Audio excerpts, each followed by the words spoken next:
Yes, hello, good morning! Welcome back to my YouTube channel. So, for today's video, mayroon naman po akong isi-share sa inyo, no? So, ito po mga ka-farmers, nandito po ako sa loob ng aking kulungan. Tapos, medyo maulan po ang ating panahon, no? So, ngayon, ay meron po akong dalawang inahin na nanganak, no? So, isi-share ko sa inyo kung bakit meron pong katanungan na bakit daw po may mga inahing baboy na nawawala ng gatas, no? So, kapanganak pa lang po niyang kanyang inahin ay nawalan daw po ng gatas yung kanyang inahin. So, ito po ating pag-usapan yung mga posibleng dahilan, no? So, isa-isahin ko po. Isa-isahin kong isi-share sa inyo, no? So, unang-una, so, meron naman po talagang inahin na may hina talagang manggatas, no? So, wala siyang mga kakulangan or wala siyang tinatawag nating mga bakterya. Posible na yun po ay sa kanya lang pong lahi na hindi talaga siya pwede gawin nating inahin. So, ito po ay dapat nating alisin sa ating mga atong mga kulungan, no? So, dapat hindi natin pagtagalin pa, baka mas worst pa yung kanyang kawalan ng gatas.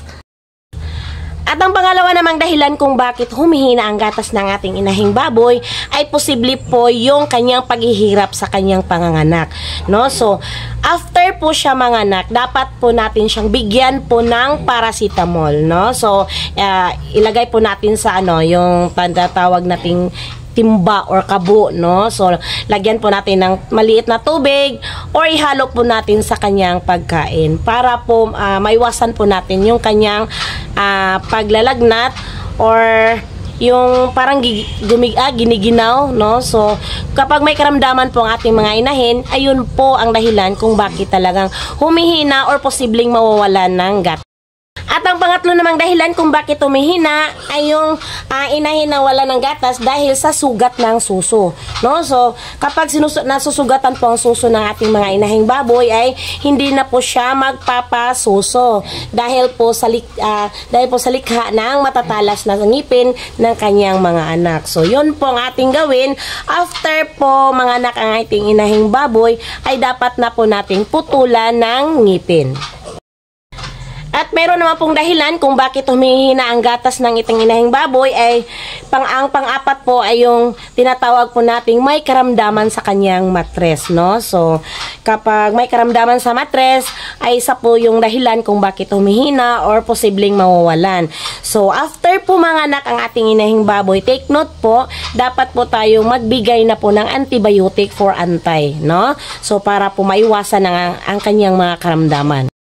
At ang susunod na po ng dahilan kung bakit talaga humihina ang gatas ng ating inahing baboy, ay yun pong yung pag-inject po natin ng tinatawag nating oxytocin, no? So, ito pong pagbibigay ng oxytocin ay meron po siyang disadvantage kapag magbigay po tayo. Kasi po, yung oxytocin ay pampalakas ng daloy ng gatas. So, habang lumalakas ang gatas, tapos hindi makukuha lahat ng gatas sa ating mga biik, ay posible po yung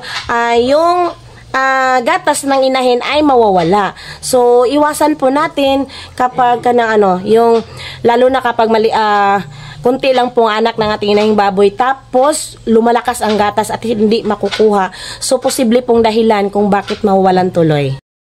At ang susunod naman pong dahilan ay yung tinatawag natin pong mataas ang antas ng bakterya sa silid ng paanakan. So, dapat po before po manganak ang ating inahing baboy ay mag-disinfect po tayo sa ating mga kulungan.